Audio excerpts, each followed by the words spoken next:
Hola, bienvenidos a la Caja Verde.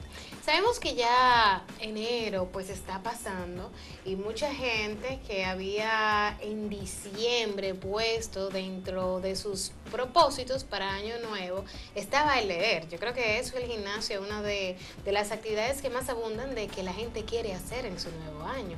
Pero nunca es tarde para comenzar un buen hábito y por eso tenemos un invitado muy especial hoy en la Caja Verde y es Orlando Muñoz, quien es el coordinador del Círculo Literario El Aleph. Hola, Hola, ¿cómo está? muy bien. Pues nosotros muchísimo mejor, sobre todo porque nos va a orientar y va a orientar a todo aquel que ha puesto dentro de sus objetivos del 2018 leer más, si no importa el mes, si ya estamos pasados de enero o estamos a mediados de año. Es uno de los objetivos que la gente siempre se plantea y pues nunca está de más. Pero Así antes de es. comenzar a que nos dé esos truquitos para quienes no tienen ese hábito de la lectura, ¿cómo nació en usted ese amor por la lectura?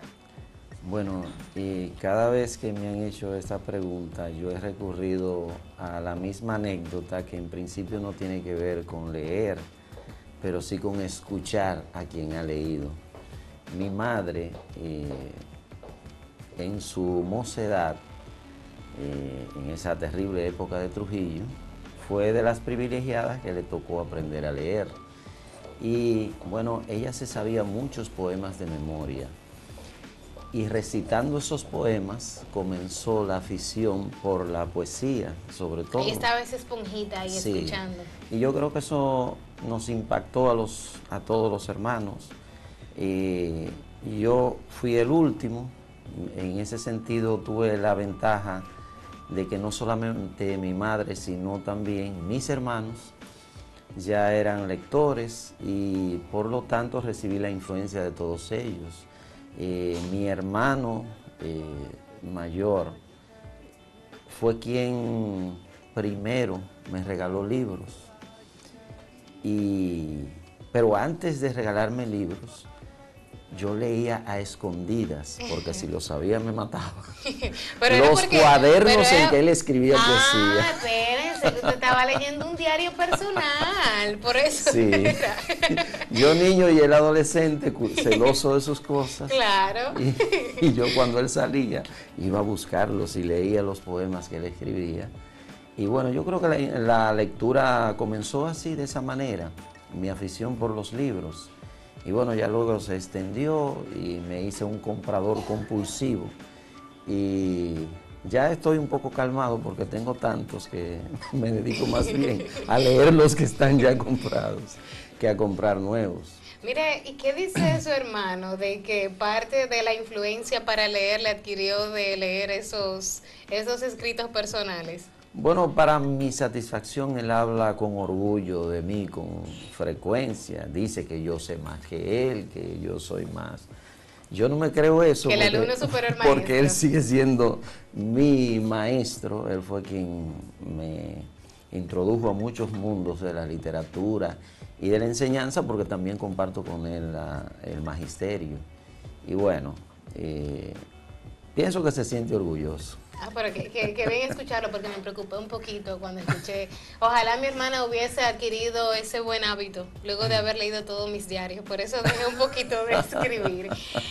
Orlando, ¿cómo comenzó todo esto, el Círculo Literario La Lef? Bueno, el Círculo Literario La Aleph comenzó hace ya casi 21 años, el 26 de enero. Mayor de edad a nivel mundial. Sí, el 26 de enero, día de nuestro patricio Juan Pablo Duarte, Tomico Castro, Carialba Rocha y unos amigos tuvieron la magnífica idea de fundar un círculo de lectores. Y bueno, decidieron ponerle este nombre, Círculo Literario El Aleph, en homenaje a Jorge Luis Borges, quien escribió un cuento muy famoso con ese nombre de El Aleph.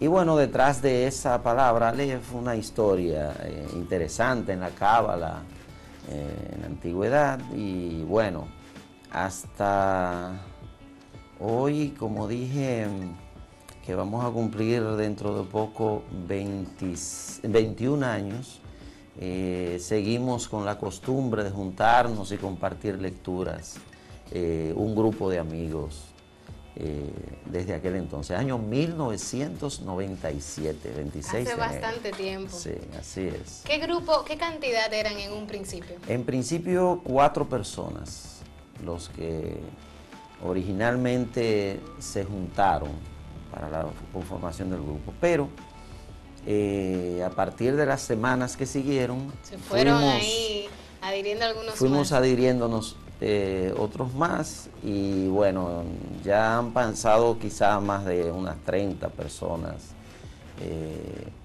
por el círculo, y bueno, esa es parte de la historia. ¿Cómo se da la dinámica de un círculo literario? ¿Se elige un escrito, todos los leen al mismo tiempo o todos leen libros diferentes? ¿Cuál es la dinámica? En particular, este círculo tenía la siguiente dinámica. En primer término, se hacían recomendaciones de lectura. Cada quien leía por su cuenta, según sus gustos. En el mismo lugar. En su casa. Ok, era como una lluvia una reunión para una Sí. lluvia de ideas y luego cada quien... Sí, habían 3 momentos, digamos. Uno, así como te estoy diciendo, cada quien lee en su casa lo que quiere y lo comparte el día de la reunión del grupo, los domingos en la tarde. Y entonces, a esa primera parte se le llamaba recomendación de lectura, o recomendaciones, porque cada quien tenía un turno para hacerlo. La segunda parte, entonces, era de un tema central.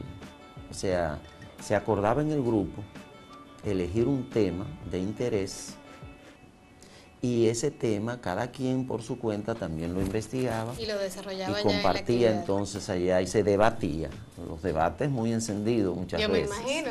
Y finalmente había un último segmento en que se leían los textos propios. Cada quien llevaba su poema, su cuento, su pequeño ensayo o artículo sobre literatura, y ahí se compartía, y entonces cada quien tenía un turno para valorar ese trabajo, si le parecía bien, si entendía ¿Qué que debía tenía un mejorar? defecto, algo mejorable, etcétera, sugerencias. Y así, esa era la dinámica inicial del grupo. ¿Cuál es el porcentaje de la cantidad de personas que lee, quisiera escribir o escribe? Bueno, el porcentaje no te lo puedo decir, pero, Más o menos pero es, teniendo una media de quienes han pasado por pero el es círculo de muy lectura. común que quien hace hábito de lectura termine escribiendo tarde o temprano. Okay. No te digo que todos se dediquen a la literatura, pero generalmente los buenos lectores también escriben. Y la mayoría de los que han pasado por el círculo han escrito. Y son muy pocos los que podría decirte, bueno, nunca me enteré de que fulano no escribiera, pero sé que hay gente que no escribe o no muestra lo que escribe. Claro, se queda ahí calladito Sí. con todo lo que escribe. Así es. Qué bueno escucharlo eso. Y con respecto a los temas a los géneros literarios que más abundan en este círculo, ¿cuáles podrían mencionar? Mira, este es un círculo que, a diferencia de muchos otros grupos, la mayoría de los cuales se llaman talleres literarios más que círculos. Sí. Este es un círculo taller, lo que pasa es que nuestro nombre es círculo literario. ¿Cuál sería la diferencia? A ver. Mira, un taller, como su nombre lo sugiere, está más enfocado en la producción.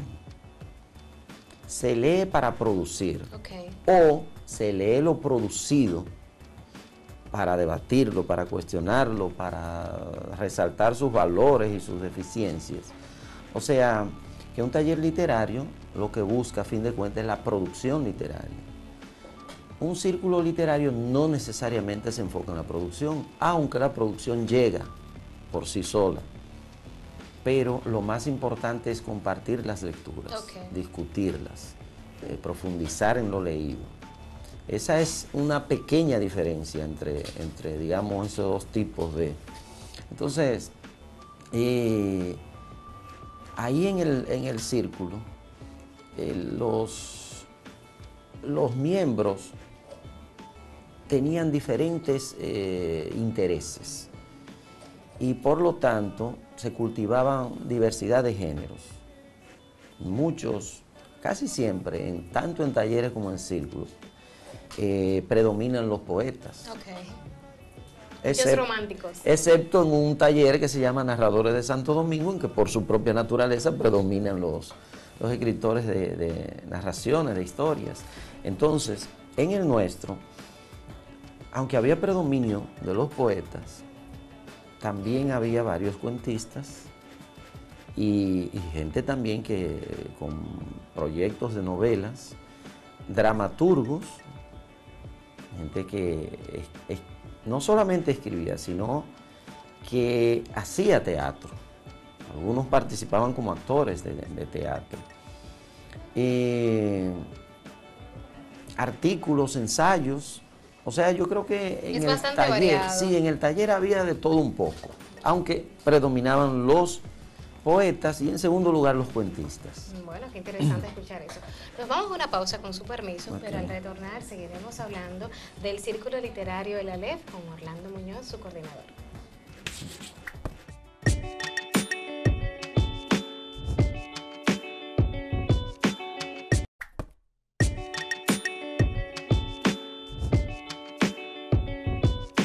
Estamos de vuelta en la Caja Verde hablando de lectura y específicamente del Círculo Literario El Aleph con su coordinador Orlando Muñoz. Y bueno, llegó la hora de dar esos tips a toda la gente que quisiera tener como hábito la lectura. Mucha gente se propone pues voy a leer más este año. Y no compra el primer libro para leer más este año y se queda en el voy, mañana empiezo, como la dieta de los lunes, sí. el lunes empiezo, mucha gente le pasa eso con la lectura. Entonces, ya que usted tiene pues bastante experiencia en la lectura y lo tiene más que como hábito, como parte de su existencia y de su vivir, ¿cuáles serían las recomendaciones que da para todo aquel que quiere fomentar ese hábito? Bueno, yo creo que lo primero es la flexibilidad. Tener la mente abierta para dejarse sorprender por cualquier cosa que aparezca de interés. Lo más importante ahí es el interés. O sea, ¿qué te interesa en la vida? ¿Qué tipo de temas son los que te atraen, de los que te gustaría saber? Porque por ahí debe comenzar todo para que haya de verdad un objetivo claro. Y sobre todo para que se disfrute. Sí, claro, el disfrute es fundamental. Entonces, porque no es lo mismo leer por obligación, porque un profesor te lo asignó, que por tu propia motivación interna e interés personal. Hay algo que me llama mucho la atención y es que inmediatamente la gente piensa en lectura, solamente piensa en estos libros que son bastante condensados, quizás en historias clásicas, que tiene que ser una novela, pero necesariamente para crear un hábito de lectura solamente habría que leer esos tipos de libros. O también se podría decir que un lector, que sería un buen lector una persona que se dedique, por ejemplo, a leer artículos de revistas especializadas, por ejemplo, o crónicas o cuentos cortos que no necesariamente estén ligados con novelas, no sé si me explico. Sí, la idea, lo ideal más bien sería que se leyera de todo un poco. Okay. Que se leyera la prensa porque es necesario estar al día, es importante estar al día con lo que nos está pasando, con lo que pasa a nuestro alrededor y con lo que podemos involucrarnos. Las revistas son interesantísimas porque traen diversidad de cosas, tanto para los intereses del varón como de las hembras, etcétera. Que se lea literatura, porque la literatura nos conecta con otra dimensión del ser humano, esa dimensión de la fantasía, la dimensión de lo espiritual. Y a propósito de lo espiritual, hay quienes llegan a las letras por vía de sus propias creencias. Claro. Y leen la Biblia, leen una serie de publicaciones que se hacen alrededor de la misma Biblia o de reflexiones espirituales. Y eso es muy importante también. Es decir, lo más importante es abrirse, como dije, no tener prejuicios al momento de leer. Porque una cosa te va llevando a otra, vas descubriendo la interrelación que hay con todas las cosas del mundo, con el mundo íntimo, particular de cada uno, y el mundo de fuera, el mundo social, el que te lleva a vincularte con los demás. Claro. Y bueno, sería interesante que se leyera de todo. Y a propósito de esta pregunta y de la anterior, me acuerdo de que en La Edad de Oro, un libro clásico de José Martí, en el prólogo, él le dedica a esta revista llamada La Edad de Oro a los niños y a las niñas. Y dice más o menos que las niñas debieran aprender tanto como los niños, porque así estos no tendrían un pretexto para dejarlas solas e irse a hablar con los amigos. El dicho de Fíjate que qué no, estas son interesante. conversaciones de chicos. Fíjate qué interesante esto. Y esto tiene mucho valor al día de hoy, puesto que lo que buscamos es la igualdad de derechos, claro, entre hombres y mujeres, equilibrar la relación. Entonces, en una relación en que solamente el hombre es el poseedor del conocimiento y la mujer no, entonces es una relación de desigualdad. Entonces, los libros nos dan la oportunidad de equilibrar las relaciones interpersonales entre hombre y mujer. De ahí que sea importante que tanto las chicas como los chicos lean de todo un poco. Para darse apertura a todo. Claro, y lógicamente que lean de lo que más les interesa, todo lo que puedan, porque hay que centrarse, concentrarse en algo para uno profundizar y obtener un conocimiento, claro, de gran valor que le pueda permitir a uno no solamente vivir su vida de otra manera, con otra perspectiva, sino también ejercer acciones sociales, trabajos sociales que te permitan sustentar tu propia vida y colaborar con el bienestar social. Y ser menos prejuiciosos, claro, también, ahí entra todo es. eso. Bueno, nos vamos a una pausa, pero al retornar yo quiero que vaya pensando desde ahora en esos títulos que usted recomienda, que todos deberían de tener ahí un listado para que los vayan adquiriendo en lo que va de año y completen su ciclo de voy a comenzar a leer y comiencen de una buena vez, ¿verdad? Así es. Volvemos en breve. Okay.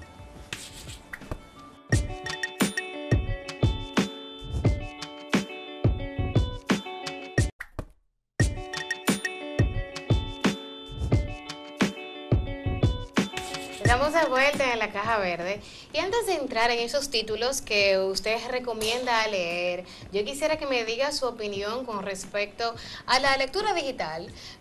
Bueno, he sabido de que los libros están un poquito subidos de precios y quizás no es tan asequible para muchas personas y pues han optado por irse por la vía digital donde en PDF disfrutamos de pues una rica gama de muchísimas lecturas que están gratis. ¿Cuál es su opinión al respecto de la tecnología y esta sinergia con la literatura? Sí, ha habido mucha controversia sobre si ese mundo digital va a desplazar al mundo físico de los libros y yo no creo. Bueno, yo no lo creo tampoco, pero sí creo que obliga a un reordenamiento y obliga a que se le dé más importancia al libro físico. Me refiero a que se dice que lo digital soporta todo.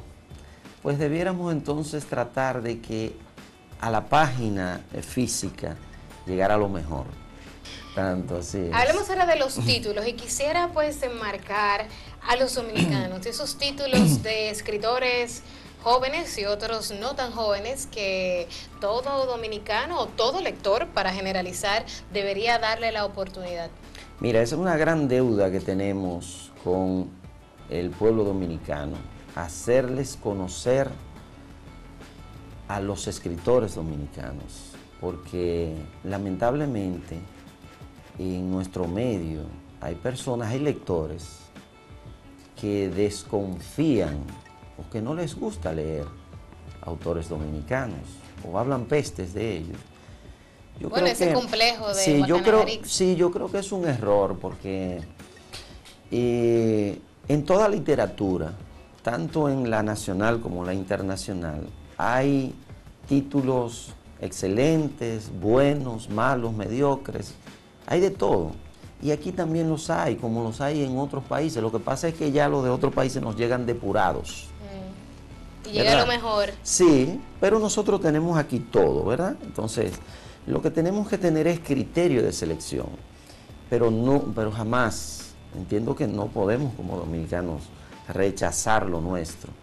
Es un error porque nuestras raíces están ahí, las posibilidades de comprender lo que somos hoy día y lo que pudiéramos ser en el futuro depende del conocimiento de lo que fuimos. Claro. No saber lo que hemos sido es un riesgo. Nos condena a repetir muchas cosas, sobre todo malas. Lamentablemente las buenas pocas veces se repiten, pero las malas sí. Las malas mañas de nuestros políticos, por ejemplo, han sido denunciadas desde siempre. Y es bueno leer eso. Uno de los libros que escribí se llama Santo Domingo, Año Cero y en Curso. Y ahí yo hago referencia a algunos de nuestros escritores que en su momento hicieron cuestionamientos puntuales a situaciones de nuestro país a través de la escritura, de los textos literarios. Y la razón del título, Año Cero y en Curso, se debe a que uno descubre que nosotros estamos repitiendo una serie de malestares en el tiempo y pareciéramos que estamos en cero, aunque estamos avanzando, de ahí en curso. Mira, Salomé en su momento denunció los malestares de la nación, y Salomé Ureña de Enríquez, y su literatura, sobre todo la de carácter social, político, patriótico, hablaba precisamente de la necesidad que teníamos de ver el futuro de la nación, de caminar hacia ese futuro a partir de la ciencia, de las artes, de la cultura. Entonces, ahí tenemos la poesía de Salomé Ureña de Enríquez, su hijo, Pedro Enríquez Ureña, el gran humanista de América, no de este país, de América. La obra ensayística de Pedro Enríquez Ureña. En aquella época, me dijiste para todas las edades, claro, voy a decir claro. También para todos los gustos. Claro. En aquella época, Juan Antonio Alix escribió una poesía popular, las décimas de Juan Antonio Alix. Nos retratan como pueblo, nuestra idiosincrasia, de una manera chistosa. Tenemos más adelante a Tulio Cestero, con una novela que se llama La Sangre, que nos habla de los problemas en la época de Lilis, de Ulises Heró, por ejemplo. Tenemos a dos grandes clásicos como Juan Bosch y Joaquín Balaguer. Juan Bosch, que retrata todo lo que era la idiosincrasia del pueblo dominicano, ese pueblo sobre todo campesino, que fue el que él más reflejó, aunque en sus cuentos también hay otras vertientes de otra naturaleza. Balaguer, que aunque no sea desde el punto de vista moral una persona quizás a reivindicar, sí hay que reconocerle que tiene méritos estilísticos y bueno, por lo menos para conocer las intríngulis de cómo se manejan desde el poder las personas, es bueno leerlo. Claro. Saber no está de más. Para saber las mañas que tienen también claro. los políticos dominicanos. Tenemos entonces más adelante un grupo muy importante, el grupo de la poesía sorprendida. Ahí están nuestros poetas más depurados. Ahí está Franklin Mieses Burgos, para mí el mejor poeta dominicano. Ahí está Aída Cartagena Portalatín, la gran mujer de la poesía, y no solo de la poesía, de la narrativa dominicana. Ahí está Manuel Rueda, un artista completo, o sea, no solamente un poeta, estoy hablando de un hombre de música, de cultura, etc. Más adelante tenemos la generación convulsiva de los 60, ahí está don Andrés L. Mateo, con una novelística muy interesante. Títulos, La balada de Alfonsina Bairán, La otra Penélope, por ejemplo, Pisar los dedos de Dios. Una novelística muy interesante la de Andrés L. Mateo, que no solamente habría que destacarlo como novelista, sino como gran ensayista. Es uno de los hombres que ha dedicado muchísimo tiempo a reflexionar sobre la identidad del pueblo dominicano y sobre todo de ese pueblo que vivió entre la época de Trujillo y de Balaguer. ¿Sabe que yo me imagino que todos deben de estar anotando y que se quedan ahí con esa expectativa de completar esa lista de escritores dominicanos, pero el tiempo se nos ha agotado? No sé. Pero yo sé que muchos quieren ser parte de este círculo de lectura, así que por favor, para que comparta cómo podrían acercarse a ustedes, todos aquellos que tienen esas cosquillitas ahí, para saber más de lo que estamos aquí hablando. Bueno, una manera fácil de nuestro tiempo sería acudir a internet y buscar el Círculo Literario El Aleph. Tenemos ahí una página en donde publicamos las revistas, ahí están nuestro correo electrónico, teléfonos de contacto. Yo creo que esa sería la manera más fácil de hacerlo. Claro, sobre todo que como todo está electrónico, ¿verdad? Sí, así es. De igual forma lo colocaremos aquí en el cintillo para que ustedes pues puedan acceder directamente a la página del El Círculo Literario El Aleph. Sí. Muchísimas gracias por venir a la Caja Verde. Gracias a ti por la invitación. Se nos quedó corto el tiempo, porque sí. Me he quedado con muchas expectativas sobre todo de los autores dominicanos. Agradeciendo nuevamente que haya venido y accedido a esa entrevista en Acento TV. Y ustedes, muchísimas gracias por estar ahí en sintonía. Síganos a través de las redes sociales como @lacajaverderd, tanto en Instagram como en Facebook y en todas las redes como @AcentoTV. Hasta la próxima.